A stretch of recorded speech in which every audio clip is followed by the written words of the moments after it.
Hey everybody, this is Red Taylor with the Red Hot Read Show, and man, do I have a treat for you today with my guest, my friend here. Everybody has that family that they look to that seem to have it all together, right? And you look at them and you're like, man, I wish that my family was like that, and you know that they seem to be really happy and healthy, and they have joy and fulfillment. And they like each other, and oh, by the way, they're kind of really pretty people too. And so this guy epitomizes that on the look side of it, but in real life, that's who he is as well. And he's a Tennessee born and raised. He went to McCallie Day School, which is a pretty high level achievement. He backed that up by going to Vanderbilt and graduating with a go Doors, right, with a degree in economics and a minor in business admin. And from there, he entered the professional world where his accomplishments in the companies that he worked for read like a who's who of the Fortune 500, from Accenture to Kimberly-Clark, Shell, Amoco, Halliburton. We've got some stories about that. Home Depot, General Electric, and now he heads up for the last 7 years a division down at the Georgia World Conference Center. And the authority there, which not many people know, which they are over the Mercedes-Benz Stadium, Georgia World Congress Center, Centennial Olympic Park, the brand new 1,000-room Signia Hotel by Hilton, and the College Football Hall of Fame. He oversees innovation, IT, process-based improvements, customer experience automation, force multipliers, technology, security, financials, strategic planning, and business insights. Through all of this, he also has enterprise in real estate, where he has properties in the North Florida Panhandle, and he's developing property there. He has properties in the North Georgia mountains as well, and he's an avid outdoorsman. I don't know how he finds time to go to the Georgia mountains, to ride on his mountain bike, to chase bears, to camp out, to go to the beach, all with his family. And someone that I have admired for a very, very long time. I call him the mountain man because he's always outside in the mountains. He's almost like a bear whisperer. And I'll just introduce you today to my friend, Mark Koeninger. Hey man, good. Thank you for that. It's funny you mentioned the mountains. I get up there, and whenever I post something about the mountains, I know Red is going to come in and say, usually you just say mountain man, and I always love that. I'm going up there here in the next, I don't know when it's going to be, sometime in the next 3 weeks, whenever all these cicadas come out. I'm going up again because I did it a couple years ago and filmed or videoed and got the noise. It was crazy. That's the crickets, right? The bloom they had 2 years ago was good, but this is the mega one coming. So really? I'm up there again just to see. I guess it's not going to happen for 211 more years. You and 12 other people on the planet know this, by the way. Oh no, I've given it to my wife's high school as a math problem. There's the prime numbers of 13 and 17 are when these cicadas come out. Okay. One kind comes out every 13 years. One kind comes out every 17 years.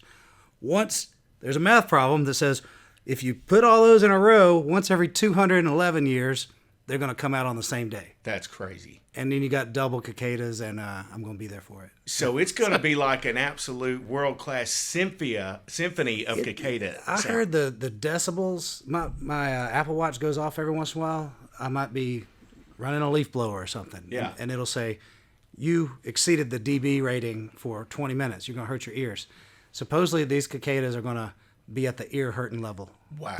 So what are you going to do? You're going to video, or you going to? I'm going to go up there. I'm going to go up there and do what I always do: look for bears and listen to them. I might shoot some guns and hike and just work on the property a little bit. Yeah. Be a real American. Be a man. Yeah. Get in touch with nature. That's what I'm always doing up there. I'm working. I'm the head of the trails committee for our little neighborhood up there. I'm the architecture review board, so I'm up there checking to make sure nobody's chopping down indigenous trees on their properties. Love it. Keeping it all. I'm always trying to keep the values up there. Love it. That sounds fun. So tell me this. So you graduated from Vanderbilt, econ, with a minor in business administration. Not a small feat. Everybody knows that Vanderbilt is referred to as the Harvard of the South. Tell me, how has that made an impact in your professional life? Because as we said, just a highlight of your resume is extremely impressive. So how did Vandy and going to Vandy and doing all that hard work at a young age play into where you are today? Well, it certainly did, because what ended up happening is when I took my job with Anderson Consulting, which is now Accenture, I was about the only person that didn't have a computer engineering MIS degree. We had one guy with an English degree. I don't know how he got in there, but he didn't last long. But since I was more the business side of things, I had a terrible time learning to code. I actually met my wife the first day of work. I saw her, and she knew me as the kid that might have had something wrong with him, because the first month is training, and you're just hammering out code and trying to code, and these people are blowing me out of the water. So you came from econ and biz to coding to jumping in. They throw you through the first 6 months at Accenture is just grinding out, learn how to code in different languages, learning a lot of stuff. All that was easy for them. It was hard for me. So I was the guy, I would put earplugs in just to get in the zone. Yeah, and I'm struggling for my life trying to go through all these exercises. Yeah. These other people are breezing through with it, and my wife said I was known as I was the one who always had earplugs in, who was a little off. You were a little special. Yes. They weren't sure. They weren't sure about you, the new guy. It ended up, when you look through it, what I ended up doing, consulting at all these different companies, I quickly learned that you don't have to learn how to code. You don't have to know how to code. When I was at Depot, we had 1,500 coders in India that would code all night, and then we had about 1,500 IT people in the store support center headquarters here in Atlanta. There were plenty of coders, and they would turn it over to more coders at night. The difficulty was you got 3 buildings at headquarters. One of them was where the CEO sat. One of them was IT, and I was basically the conduit between the two. I would talk to the business, the store, what are their problems. I would develop that into what can we do in the next year, what strategically are the best things to do. And then I could relay that to you shouldn't say nerds, but a lot of times they like being called nerds. I get it. Our hardcore IT guys, they don't want to talk to the business side a lot. They will, but they don't want to. But anyways, my time at Vanderbilt and the degrees I got there were more conducive to being able to be that interactive layer between the business and IT, and design it and make it come out the way they wanted it to. So I've loved it, and that's what I continue to do now. It's like I'm a consultant still. I look at what are the strategic problems we're trying to do between now and 2030, backtrack into the ones and prioritize them, and then they stick me on it, and I try and put together the teams to do them. Okay. So it's been I've been doing almost the exact same thing since '94 when all this started. Wow. It's just consulting in different ways, usually with an IT spin on it, because a lot of what we're trying to always do at my work is be the number one in innovation. We want to be the most impressive in terms of technology, if that's in terms of security, crowd movement, food, logistics, whatever it is to make a show run, or sound, lighting, everything, ticketing, sales, everything around the entire customer experience. We just target what are the weak points, and I go after them. And so really what you're saying is that instead of being more of an econ guy or a business admin guy, you're a communicator and you're a people person. Yes. You can bring people together, and whether they speak the same language or different language, you can bring people together and get them to get on the same team to be able to solve problems that need to be able to solve so we can win. Yes. Yeah. And I learned that pretty quickly too, is you can't do all the work, but if you can get 50 or 100 or 1,000 people wanting to do the work that needs to be done, problem solved. But But when I first started out, I paid my way through Vanderbilt. I had a landscaping company, and I was just mowing yards. I'm like, how many yards can I mow? I love it. I hired all my friends, and I'm like, I got to mow as many yards as I can. And as I was starting to get closer to when I was actually interviewing with Accenture, they're like, "Why do you want to work here? You're making more than twice as much money landscaping as you will here." And I'm like, all that was a pathway to get to this. I thought about, like, should I expand this landscaping company into something bigger? My landscaping company was kind of a gimmick. We targeted high-end houses, and our gimmick was we're hardworking kids paying for college. And the people, we didn't charge cheap prices. Nothing was cheap about it. But they're like, you're just like me. I worked my way, and you're a hard worker. They'd pay. Okay. So I didn't want to become who I was competing against, who are the real professional landscapers, Right. who were 40 and 50 years old. I wanted to get out. I accomplished what I wanted to do, which was pay for school, and then I wanted to get out. But I had to explain that in my interview why I was making big money in the landscaping. As it in its final years, it expanded because I hired all my friends. But my goal was never. I didn't want to be a landscaper. That wasn't your. You didn't want to be cutting grass for the rest of your life. I liked doing it when I was doing it, but Yeah. it was a mission. Just I had to pay. I had to pay for. So what'd you do with the landscaping? Did you just dissolve it, or I did you sold it to a sell friend it? of mine who desperately needed it. His girlfriend, I knew her in high school. Mm-hmm. She used to always lay out how she wanted like either 6 or 7 kids. She wanted 2 golden retrievers named this and that. I could tell she was a lady that's going to need a lot of money. Right. And this guy already had a landscaping company.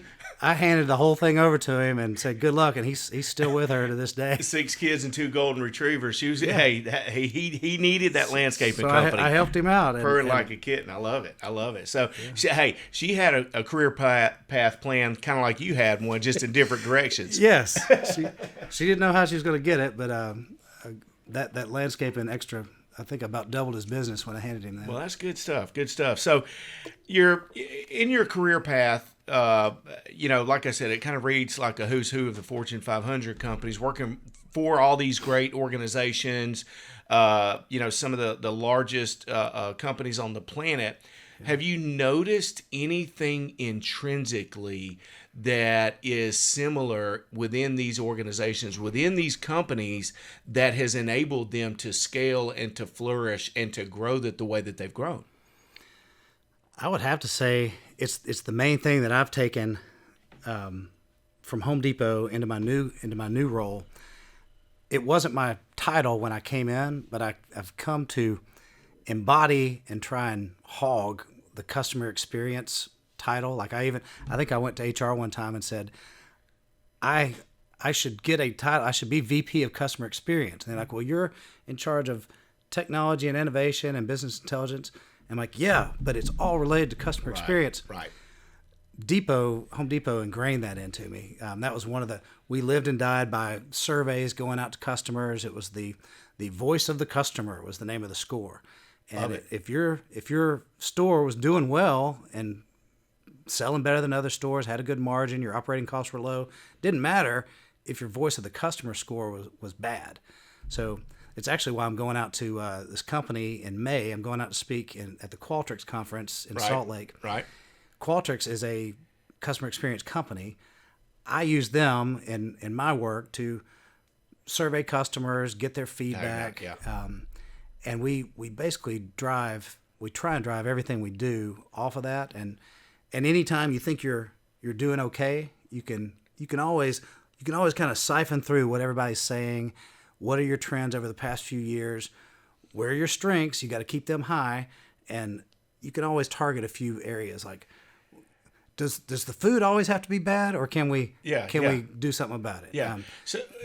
What a great response, because most people being a self-employed entrepreneur, my mind is grow, produce, scale. And, that's what, in this stage of my career, I'm so focused on that. And that's led me to start this podcast here and have the opportunity to speak with, amazing folks like you. But what has always enabled me to be successful in what I preach to my sales team and my staff is constantly, it's about the customer. It's always about the customer journey. It's always about the customer experience. Always doing right by the customer. If Zig Ziglar, and I'm corny like this, man. I believe in guys like that because they were so right. Zig Ziglar, and I learned this, when I was a young man. I remember he said one time, if you want to be successful in life, if you want to go and make more sales than anybody else and make all the money in the world, instead of being a go-getter, learn to be a go-giver. Well, it's true. It's funny. I've never heard that question asked about what did some of these companies have in common. When I first stepped foot, success leaves clues, right? Well, success leaves clues. But I never thought about that. But until when I came to my current job, I would always be talking about customer experience, and I had to temper what I was saying because I kept using a couple companies as examples. I'm like, we need to be like Chick-fil-A. We need to be like Disney at the time was a big customer experience company. But I felt I had to be careful because I was coming into a state agency that they also kind of brought me in to bring a private sector for-profit mentality to things. I had to be careful that what I was saying was not insulting. Yeah. Like, if we're not Chick-fil-A, I had to be careful when I'm talking like we don't need Taco Bell and Long John Silver's service. We need Chick-fil-A service. Had to make sure that I'm not offending people, stepping on toes while pushing it. Yeah. But when you look at some of the main places that I worked at, Delta was one, Home Depot was another. Kimberly-Clark, it's funny you don't think of them as being big customer service, but I remember they had a whole department handling, if someone called in and said they had a rough piece of sawdust in their toilet paper, there was a lady sending them a case of toilet paper. Really? They did it too. But everything, and used to, it was, people would say customer service. And to me, customer service is one interaction. Like, I don't know, when I got my food, that was, you were nice, you said hi, and that was customer service. Yeah. But the customer experience, and especially in my business now, can go on for days. It's a series of maybe 200 interactions that starts, and this is why we employ the Atlanta Convention and Visitors Bureau. Mm-hmm. A lot of people running conventions and bringing this engine of money to Georgia and Atlanta. Right. We're trying to fill downtown, the hotels, fill the restaurants, fill the airport with business people coming to spend money. Their journey starts when they land at the airport. So we're working in conjunction with the airport. We're putting up welcome banners for them. When they get into the hotel district, they've got the ambassador force out there rolling around on segways, keeping them safe, making them not be afraid. Like, oh, we heard Atlanta was scary. No, we're going to keep you safe. Right. All the way into our parking decks, into the building, the food, the bathrooms. I actually put a system in all of our bathrooms throughout the whole 4 million square feet of Georgia World Congress Center called Feedback Now. It's those little smiley faces. Red, green, and yellow smiley faces. So it's counting the people coming in the restrooms. It's counting the feedback that they're giving. It's counting when a housekeeper comes in. And I've got a big dashboard for like 150 bathrooms that's given where they should be, or there's a tolerance on each one. Unreal. When 150 people have come through this bathroom, but a housekeeper hasn't checked in, I already know it's going to be going bad. So we start alerting people. But I tell our employees all the time, they'll say, well, what are the surveys saying? I'm like, which survey? We got surveys going out to planners, exhibitors, attendees, and the building itself is being surveyed. The building is talking to us. Every bathroom is talking to us all day long. Telling us exactly where the people are in the building. Systems. If they're happy, if it's good, if it's bad. I don't know. It's wild, but Depot kind of ingrained that in me is if you don't take care of the customer, because it's funny you mentioned growing the business too. When I got to Depot, it was all about growing the stores. We went from 100, and then for a while we were putting in 200 stores a year, till we got to around 2,000. It stalled out. The country was covered. Any additional store would cannibalize sales for an adjacent store. So in the past 10 years, they haven't really opened any new stores. They'll close an old one. They might open 1 or 2 a year. But the focus then became on, can we increase customer service? Can we watch our operating costs? And my current job is like this too. We have a campus. We can't really make our building too much bigger. Right. So we got to manage how the building is working better. What's the mix of shows that we're bringing in? Maximizing the people, the shows in the building, but leaving enough time for downtime for the staff to do all the maintenance, redo the roof, all those different things.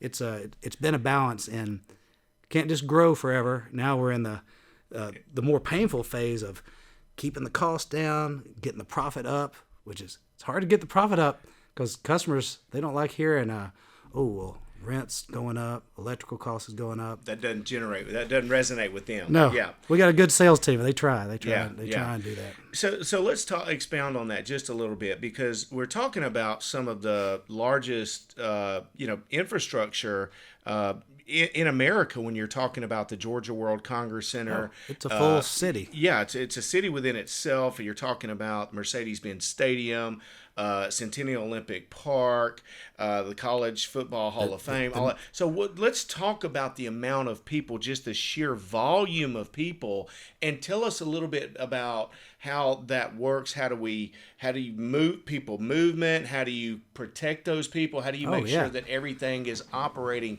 seamlessly, and that customers consumers, customers, because there's both sides, are having a good experience, a good journey? So what do we do with all these people? And the amount of people is immense. We have our current staff. We have partners. So we have Levy Food Services. We've got a ton of people from there. We've got sometimes private security, and we have our own internal police force. We're the only convention center with its own police force. So the Georgia World Congress Center, Convention Center, has its own police force. Yep. Wow. And you'll see the cars down there, GWCCA police on the side. That's the authority part, right? Yeah. Okay, gotcha. It's funny. Tomorrow I've got a all day exercise. I'm a big proponent. I'm not a police officer, but I'm a big supporter of them. And we back the blue. Red Hot Reed, we back the blue. We love you guys. So in the strategic vision for 2030, the number one thing is safety and security. Like our convention goers, for them to keep booking in Atlanta, I always say we can't afford we can't have a bad news story. Like some of the stuff that's happening in California, it's affecting them. Detroit and Chicago, a couple of those. Right. Sometimes even New Orleans feels it. We can't become the crime narrative. We can't have that. So we're fighting to keep the convention people safe. So a lot of what we do goes into that. That's why we have our own police force, the only one that does. Pushing safety on to our convention goers, working with our police. I'm always trying to, the technology that we have, we've got a camera system called a Vigilon, like over 1,000 cameras strung together, where you can track somebody from one end of the building to the other. If something is stolen, if there's a person that you're looking out for that you don't want in the building, you could find them. Really? But what that does is we show that to our clients, and to kind of ease their mind, because they're always looking at, we're looking at Orlando, San Diego, Vegas, or Atlanta. And one person will be like, well, I saw a bad news story about Atlanta, and they'll get afraid of it. Sure.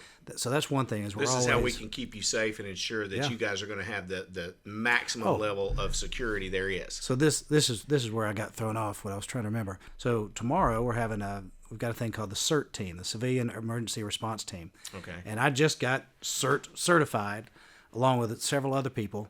So we're trying to have as many people on our staff that aren't police CERT certified. So you're trained in disasters, hurricanes, earthquakes. Really? Okay. Wow. Mass shootings, all of this stuff. CPR, getting people out of buildings, putting out fires, basically to be a backup to the police. But we're having a massive all-day exercise tomorrow where I'm supposed to. I've got a big show, huge show we have is coming in at 3:00, and I've got to present to them. But I got 1 hour to get all the fake blood clothes off of me, where they're like, we're going to try and freak you out, From the Mark. training to turn it back to being a professional presentation. We're going to have fake injured people that you're going to have to put tourniquets on, and they're going to resist you and cuss at you, and you're going to have to carry them around and do all the stuff that you've been trained on for the past 6 months in this program. This is the live exercise in front of the police where you have to show out. Okay.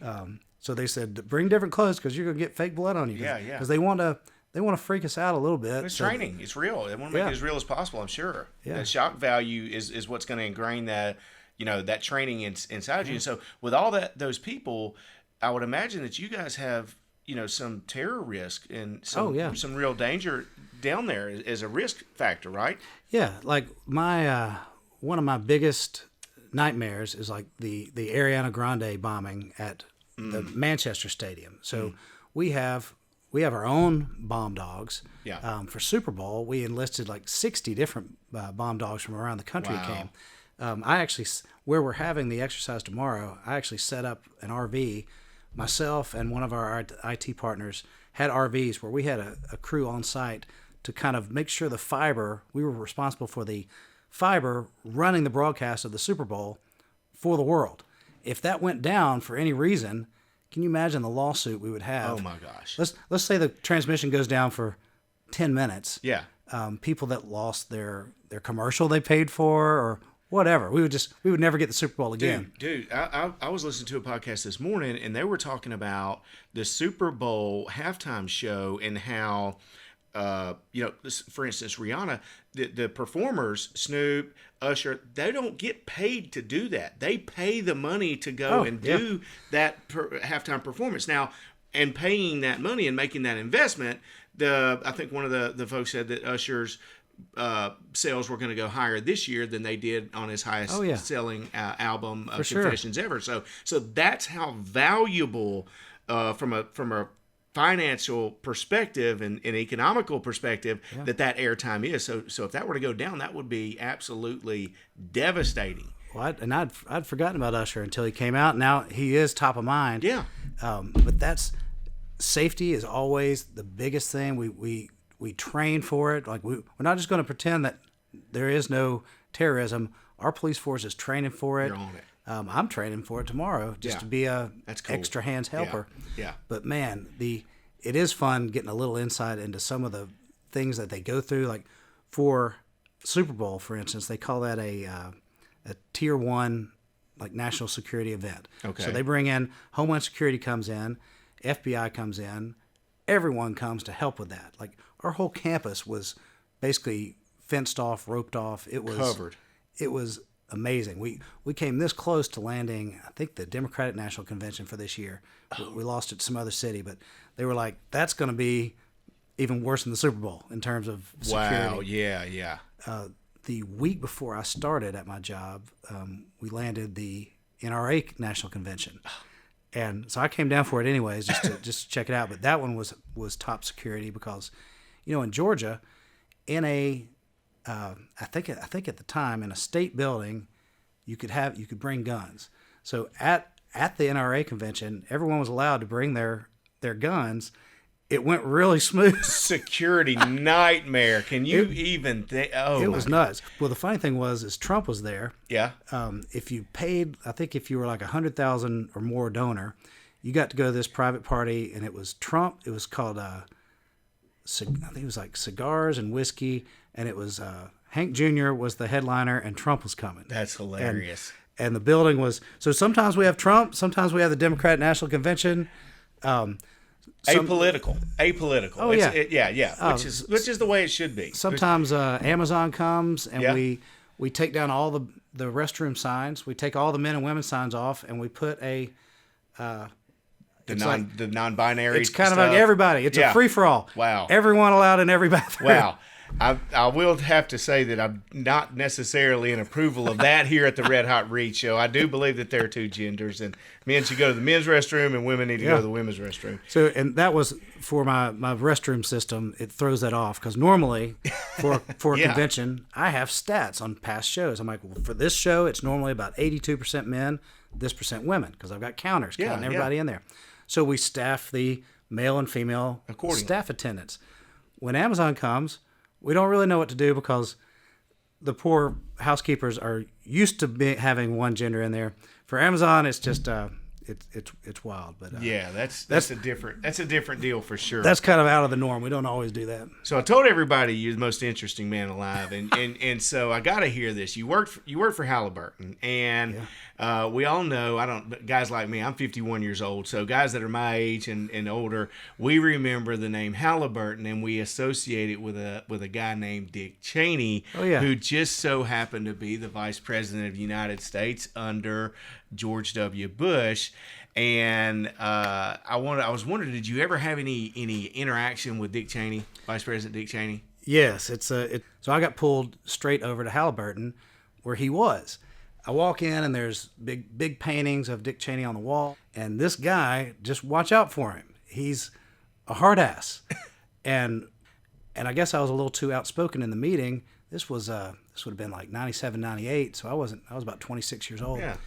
And he keyed in on me and just started grilling me. He's like, "Well, Cheney? how long until you do this?" Yeah. And when at that point we're not friends, but he knows who I am because I actually gave him some answers rather than you're just in the say room. that.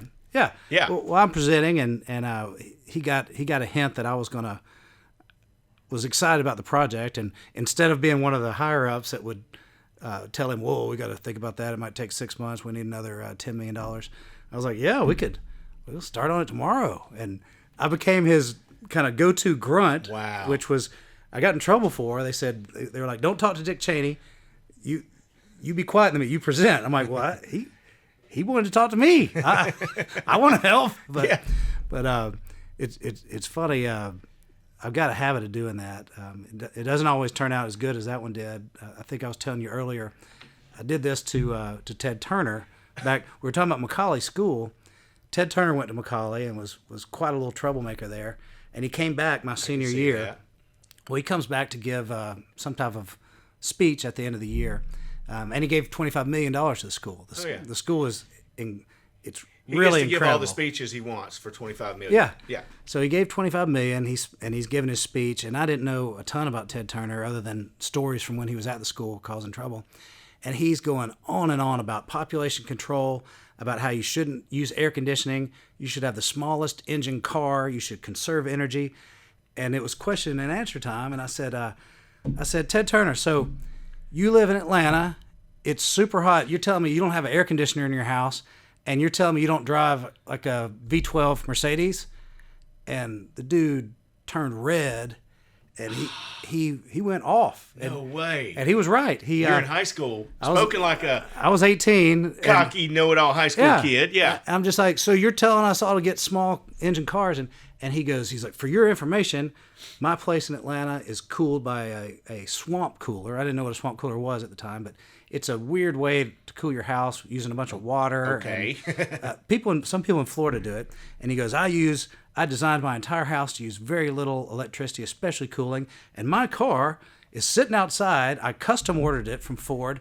It's a Ford Taurus with the smallest engine. Most of them come with a V6. I have a 4-cylinder Ford Taurus. So he's kind of like, "Screw you, little He's little giving buddy." you business in front of everybody. I bet you felt. And I didn't expect that he was gonna. I thought I had him. I'm like, I know this guy has a fat, expensive limo. You just know it. And not Ted Turner. He Flew up there on his private plane. no. He's kind of he was legit.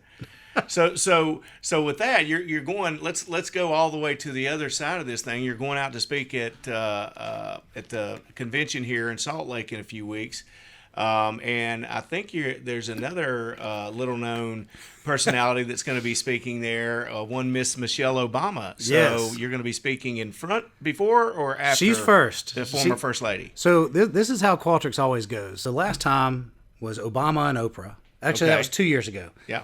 But those people are basically just exciting. They're there to talk about.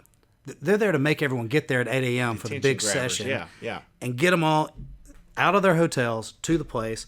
And then where they actually hear about the product or how you implement Qualtrics in a business for to manage customer experience. That's when I have to talk.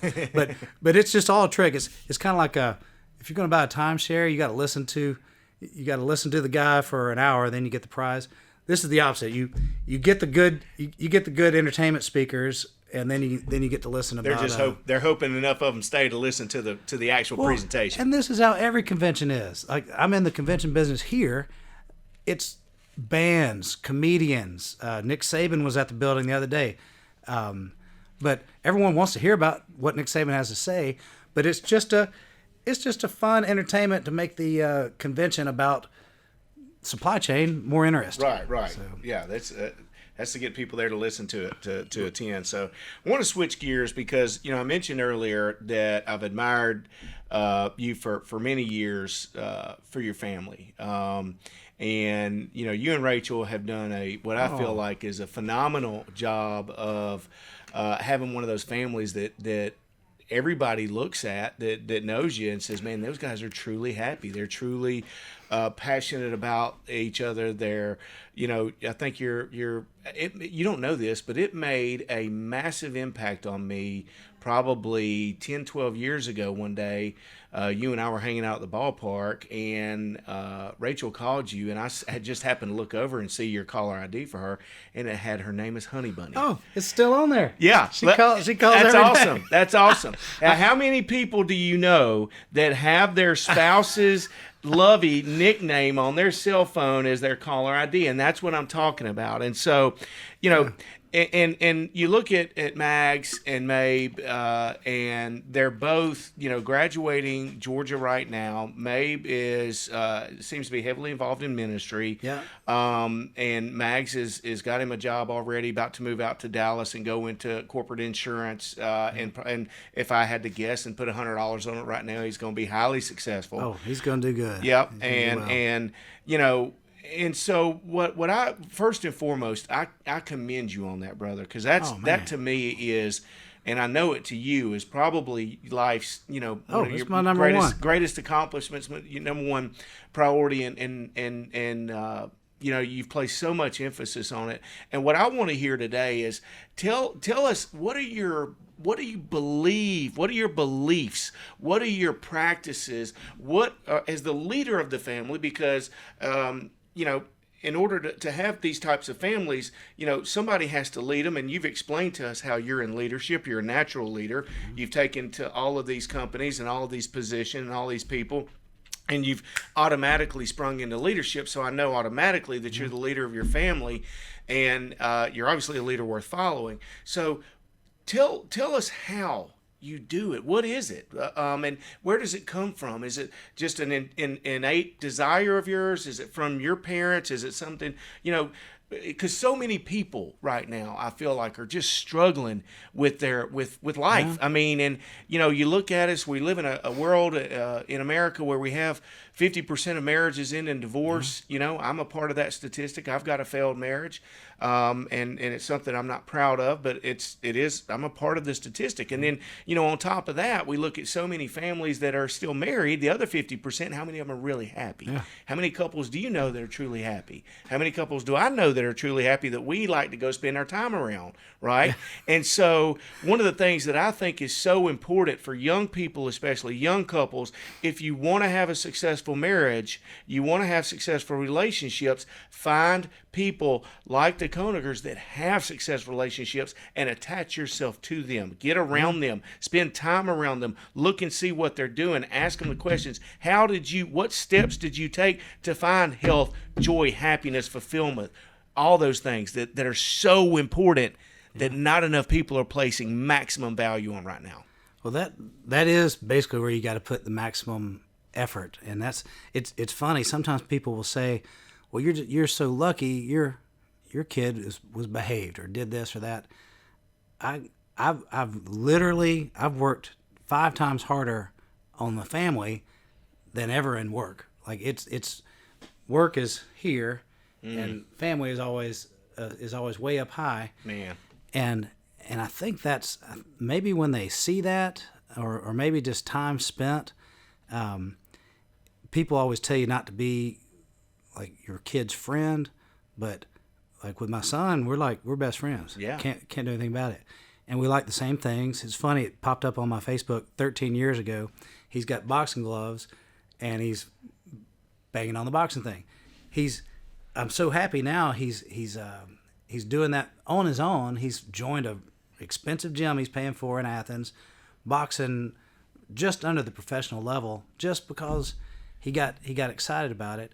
And I never wanted him to be a boxer. I just wanted him to be a strong person who, when there's 6 dudes sitting around and someone's picking on one of them, that they probably will stop it, because I wanted him to have the capabilities to sort of project like gentle strength. Well, he's that guy. He's not going to allow.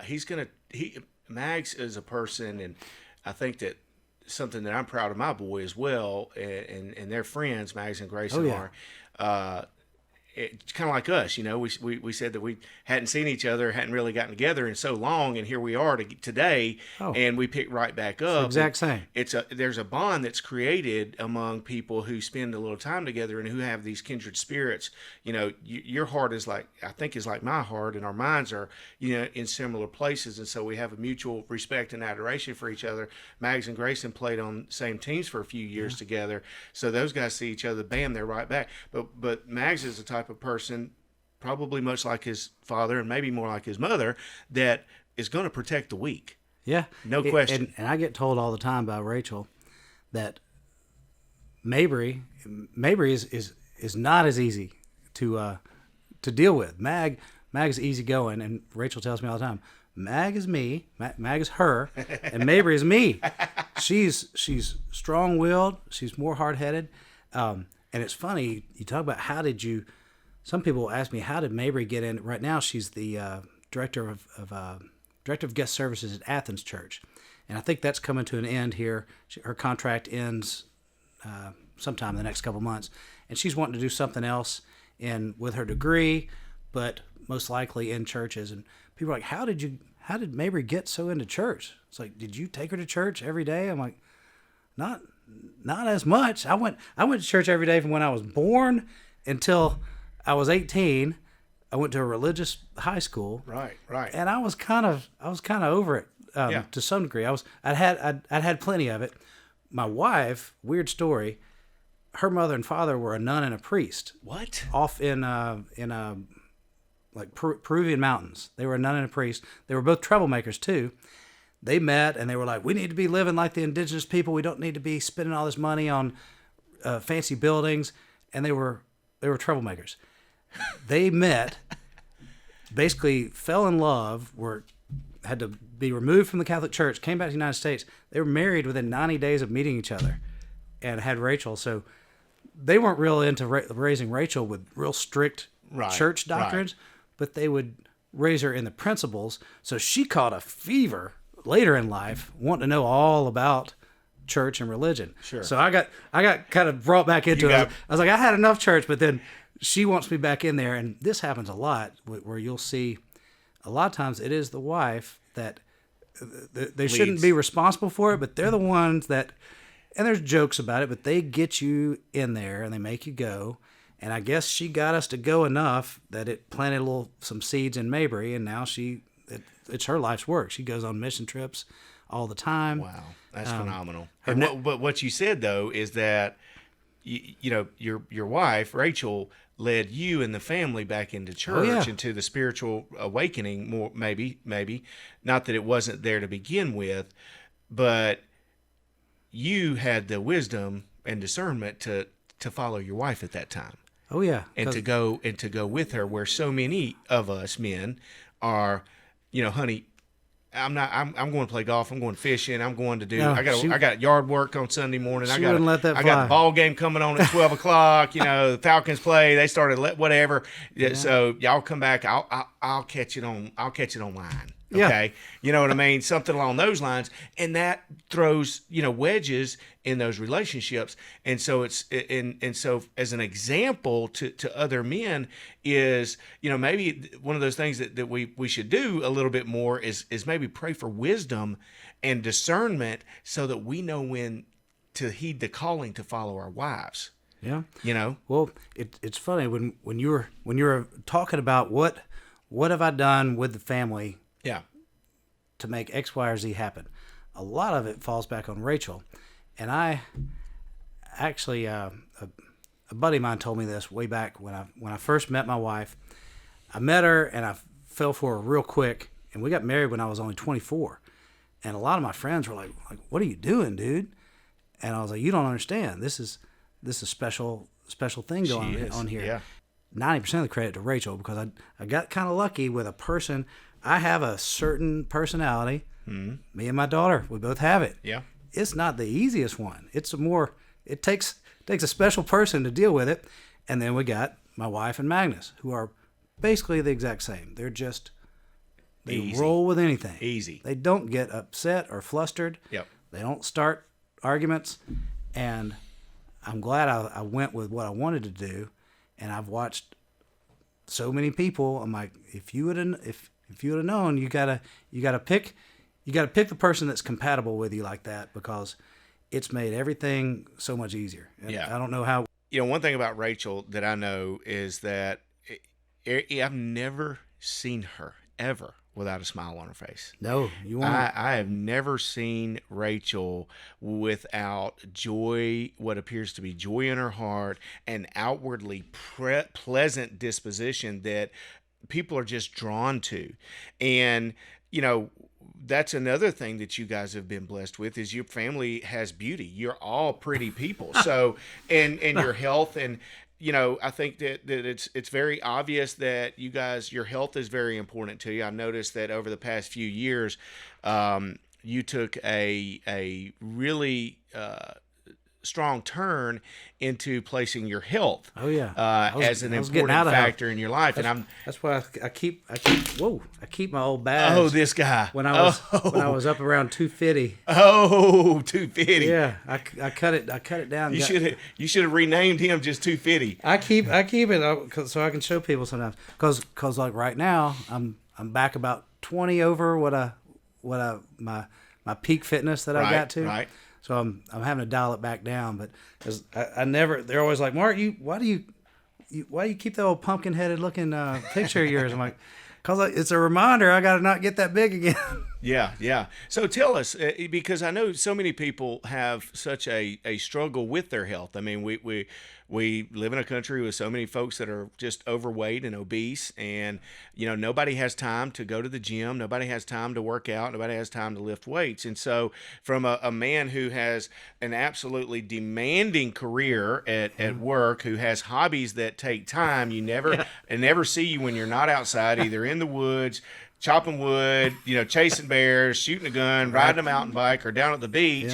Yeah. How do you have time? What did you do? And I'm looking, one of the things that I hope that we're able to give people and add value to people is actionable items. What a lot of folks, we sit here and we talk about things, but I want actionable items that people can take and say, well, Red and Mark talked about, if I did this or this or this, then I could achieve these goals. So actionable items, and I can, this is my show, so I get to ask you, what were the actionable items that you took to become more healthy and to place that as a high priority in your life? That's easy. And this is probably where me and my son really bonded together. Like I have a real tight bond with my dad, because I feel like I saved my dad one time. He was on dialysis and needed a kidney, so I gave him a kidney. Wow. And that kept him going for about another Hold on a 9 second. years. Hold on a second. You can't just glaze over that. Oh, you know that? Yes, I did. But Oh, you can't glaze over that. Okay. You made, almost, you were willing to make the ultimate sacrifice. You gave your father one of your kidneys. Well, it was crazy, because my wife was pregnant with Magnus, and she had little Mabry. Yeah. And they were making me sign all this stuff saying, you have a 1 in 5,000 chance of dying or greater. You're doing this of your own will. You're not being paid to do it. Blah, blah, blah. And I'm like, yes. And she's sitting there with a big pregnant belly and another baby. And people asked her, like, why did you let him do that? And it was because her dad was real fit. All of a sudden, his stomach got like a beer belly. And they made fun of him for a couple months about his big beer belly. Well, it was his spleen filled with white blood cells. He had leukemia. They said, you got leukemia, and he was dead in 6 months. Oh, my gosh. And right before he died, they were in the process of doing a bone marrow transplant out of Rachel to the dad. They never got it done. So she's like, I had a chance to save my dad. It didn't work, but you have a chance, so do it. And so she's pregnant with a newborn. She had a pregnant stomach. Okay. And they made a sign. She's got an infant baby in her lap. Okay. Yeah. And a young husband that's about to risk it all. And she's like, do it. Yeah, she said do it. That's phenomenal. And that would have been right around like 2001. So I had the chance to, I felt like I could do something for my dad, and I did it. Well, Mag comes along. It was 3 years ago. I guess it's 3.5 years ago now, for New Year's. He had this company actually came to our convention center and did I think we booked him for like 5 years. A company named Optavia, and his gym buddy got him to be a coach in it. And he's like, Dad, I want to make money. I want to do this thing. I want to kind of train people.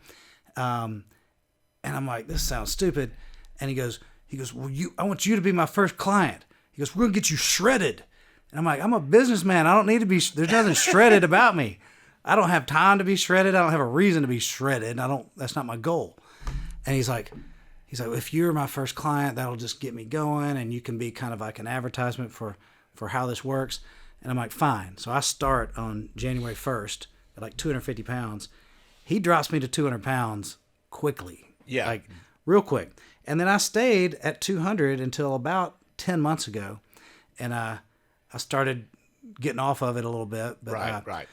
But it's fun. It's cool. Once you drop down to your goal weight, then you just kind of follow the program, which is, it's not all that crazy. It's just, you eat like six meals a day. 2 to 3 of them are bigger meals. 2 to 3 of them are little snacks, like small snacks. You're drinking a lot of water. The big thing is once you lose the weight, that should be the temporary thing. Then you start working on all these aspects of your health: hydration, sleep, your friends, your finances. The goal is to keep fixing small parts of your life so that you can take it when there's always a funeral. Like people are like, well, I was doing good, and then my dad died. Yeah. And that happened to me. I quit riding my bike and put on 30 pounds when my dad died. So a lot of it is getting your mind ready for being able to having a program where you can withstand like the waves of life. Yeah. And then incorporating, like, you can't just not eat a lot. You got to bring activity into your life. So once you lose weight and you start exercising, you start feeling so happy about yourself, it becomes something you do. Right. But then I credit my son for saving my life, because when I gave the kidney, they go, well, you're destined, your predisposition to get high cholesterol, maybe have diabetes. You have one kidney, you have to keep in shape. You get diabetes, you're going to burn through your kidney. You're on a bad track at 250. And 250. Yeah. Oh, yeah. I was getting my doctor's like, your triglycerides are 410, your cholesterol is 310. You are snoring because you're too fat. So that was one of the things that really got me tight with my son, because like I felt like he took me in and got me, and he was so proud of me, and that put a lot of pressure on me. Remember. To keep it going. He was showing his dad off all over the place, all over social media. Yeah. If you think about that, that's so uncommon to have a 19, 20-year-old young man who is showing his dad off as his proud possession, his star client. And going back to the health thing, health is very important to me. My wife, Stephanie, threw me a 50th birthday party last year when I turned 50. And, it was a surprise party. So I was overwhelmed with gratitude that folks were there. She just did a phenomenal job. But, one of the commitments that I made, and it was that, in my speech that night, is that, it's my goal and my, intention to live healthy to age 100, and now I think I want to do it to 150. Okay, and hey, what's the oldest person in history is like 128 years old, and that was way back when we didn't have any good biology or technology and science or anything like that. So with what we have today and all of the longevity studies and information that's out there today, why couldn't we live to be 150? But what I have found over the years, and I've been in and out of the gym for my whole life, being a former athlete and all that stuff. I see the guns. Yeah, the guns. They're struggling today. But what I found is so much of it is not necessarily for your physical health, but it's for your mental health. Because think about this. Everybody, we all know that we need to get in shape. We all know that we need to go and get on the treadmill or go for the walk or do our cardio, or we need to lift weights. And so many of us, so many times we tell ourselves, well, I'm going to go work out today, or I'm going to go get up in the morning at 5 a.m. I'm going to go work out. And then what happens? I don't do it. And I'm going to eat clean. I'm going to eat, my diet's going to be clean. I'm going to cut out the sugar. I'm going to cut out the fats. I'm going to cut out the desserts and the French fries and the mayonnaise and all those things. And then what happens? It putting it in front of our face. We get in a hurry, and now we're running through the drive-thru. We're getting a Coca-Cola and a cheeseburger with fries. And so what I've learned about that is that when we make these promises to ourselves and we don't keep them, that takes our confidence away from us. I mean, there's no way to be a confident, ready, battle-ready human being when you're lying to yourself, when you're not keeping the promises to yourself. And conversely, if you want to be confident and you want to live a life to where you're ready for the battle, you're ready for the test, you're ready for those ups and downs of life, and you make those promises to yourself, keep them. Keep them, okay? Get up and go to the gym. Get up, go for the walk, cut out the sugars, cut out the sodas, cut out the dessert, or put yourself in a situation where you work so hard that you earn it, because the work has to be done. I mean, that's it. Well, you hit it on the head with the confidence thing. It's funny. I had someone make fun of me the other day. You ever get on text threads with like 10 of your buddies? Oh yeah. And they like to mess with you. So 100% Raz session. Yeah. So one of them said something just a couple weeks ago. I sent him pictures. I was doing something. And he goes, I didn't recognize you, Mark, without your shirt off. Because so for about 10 months, I've been getting out of shape. But when I was in my peak of fitness, I almost got too much confidence. I didn't want to wear a shirt. You wanted that shirt off everywhere you went. I was like, honey, I think I need to mow the grass. You quit going to the woods, started going to the beach and the pool all the time. It was crazy because you get extreme. When I was at my most fit, you got extremely confident. I was actually thinking about it the other day. I was like, I have 3 weeks before I got to stand on a stage in front of a whole bunch of people, and I was like, how can I lose like 8 pounds before then? Because you do get so much confidence, especially when you got all those clothes that you bought. I bought some suits. I can't fit into them right this minute, and it's making me mad. Oh, I'm challenging you right now. You got 8 down. It drops your confidence before you get on that stage. Okay, that's mine and your deal today. I think. Let's see. I've got enough time, but it's funny. Your confidence rolls like a snowball. Yes, and gets bigger. And I remember people were like, "How do you have the motivation to go to the gym?" Once you're like in that kind of high, you don't want to lose it. And this is always the catch, and this is why I'm glad to have my son to keep pressure on me. Yeah, because he does. Yeah. You lose. I would tell this to people that were trying to get in shape. They're like, why do you have so much motivation? I'm like, well, you don't. Motivation is always waning. You get motivation for a month or two. You might be on fire, but things happen and you don't. So that's why it's good to have people that surround you. So that was one cool thing about that Optavia company. Right. Is you would be surrounded by other coaches, clients. Right. You had pressure and accountability because accountability. You're coaching people. You got all these people that are looking to you, and then I've got my son also putting pressure on me. So if I fail as his showpiece, then you're letting him down. Yeah. So when you don't want to let him down. Well, you mentioned about surrounding yourself with families that are doing the things that you want to do. Fitness and health is kind of that way too. Like well, they say this. It's similar to drug addicts. Drug addicts, to get off drugs, they have to rid themselves of some of the drug addicts around them. Yeah, statistically, you send them, they go away to therapy, and I think statistically 75% come out of therapy and they are back on drugs within 90 days. Why? Because they don't change their environment. So you change the environment, you change that thing. So if you go back and look to the point in Vietnam, just take Vietnam for instance. Okay, this is way off topic, but go to Vietnam. So we all know that our soldiers in Vietnam, there was pretty, a lot of them used drugs and hard drugs while they were over there, right? And there's whatever they were doing to cope and get through and survive at that time. But when they came back and left that environment, like over 90% of them did not go back to using hard drugs. So statistically, like we said, change your environment. If you want to be successful in life, get around successful people. It's You true. are the sum of the result of the 5 people that you spend the most time around. You want to be a high net worth guy? Go find high net worth people and spend time around them. You want to have an amazing family? The marriage and children and a life where you like each other and you enjoy spending time with each other and you make each other a priority. And, you put your wife on a pedestal, and one of the worst things that you could even fathom is hurting her or letting her down. Get around people like that and it becomes your priority, and it grows in importance, and watch what happens to your life. You want to be healthy. You want to be fit. Get around people like that,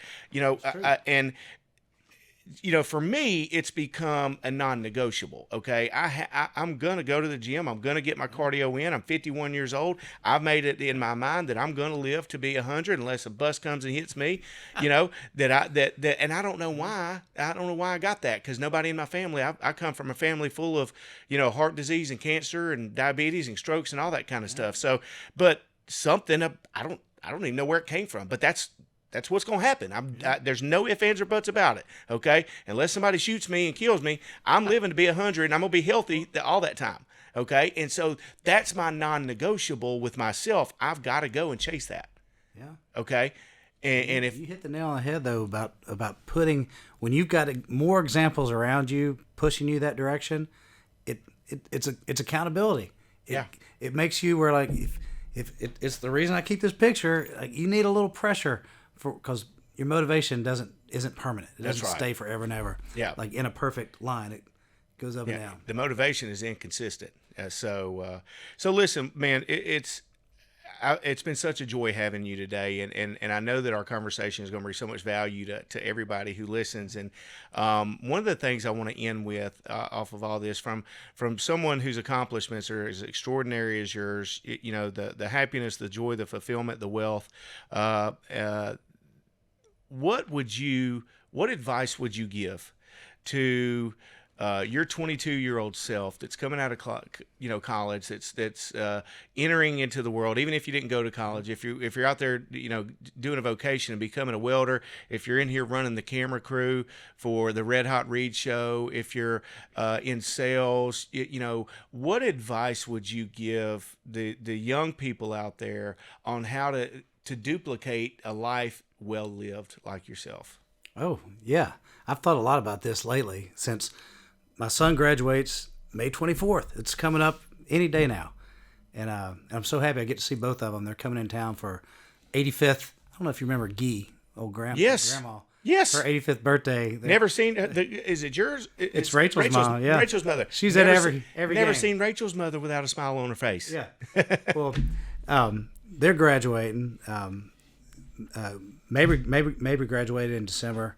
Mag's graduating, and what I keep telling them, or I keep thinking about their life, what they're about to go into, and I see what they're surrounded with, like a lot of Instagram and people like Jake Paul, or people that they didn't really have a career, but then they quickly have a McLaren and a mansion and $100 million. All of the material success that anybody could ever imagine, and they get it very quickly. Yes, and yes. So what I would tell people is, and I've mentioned this to the kids a lot. Like, it's like, Daddy didn't get what he has immediately. He hadn't always, like, right now I'm in a better position than I was back when I was grinding. They missed the grind time. Sacrifice. And I want to make sure that they know that the very small microcosm of crazy success they're seeing from some of the young people, that's not the norm. You could, of course, go pursue a little bit of that in your spare time. Sure. But you got to put in the groundwork. I think it would be very dissatisfying or very disheartening for all those kids. They're like, to be, I don't know, maybe 25, and they're like, why do I not have a McLaren? Why do I not have a TV show or whatever? Right. Like, it's very, it seems the norm, but it's not the norm. But it's pretty easy. I won't say it's pretty easy, but with a kind of a grind mentality, you got to put in some baseline work. but I just feel so much pressure on those kids that they must be putting on themselves because they have access to see too many crazily successful people that are crazily successful for it's not real. Odd reasons. Yeah, it's not real. That what you're saying kind of reminds me of a couple of things that I learned by reading one of the greatest books ever, which is the 7 Habits of Highly Effective People by Dr. Stephen Covey. And in here, he kind of almost what you're saying there. He relates it to the farm. Okay, so imagine this. Life on the farm. You plant your seeds in the spring, and you till it, and you take care of it, and you work it, and you work it, and you work it, and then you reap your harvest in the fall, right? So there is no way to just boom, blow a crop up and reap it automatically. That doesn't work. It's not real. So, on the farm, which is a amazing microcosm of real life, of what our entire life is, you have to do the work. The work just needs doing. And in order to be successful in life, what we have to do as young people, and really our entire life, okay? Like, I don't understand retirement. I don't see retirement. Like, there's nothing. I'm 51 years old, and I'm telling you right now, I can't picture retirement in my life, okay? But we have to be. I've always tell my children, if you want to be successful in life, you got to be willing to sacrifice what you want, or sacrifice what you want now for what you want the most. So you can't do what you want to do right now all the time, because you have goals of what you want the most. And one of the things that I'll close on this. Another thing that Dr. Stephen Covey said is so true and so important, and it'll give you a visual, is he said, if you want to live a life of success and joy and fulfillment, and a life well lived, begin with the end in mind.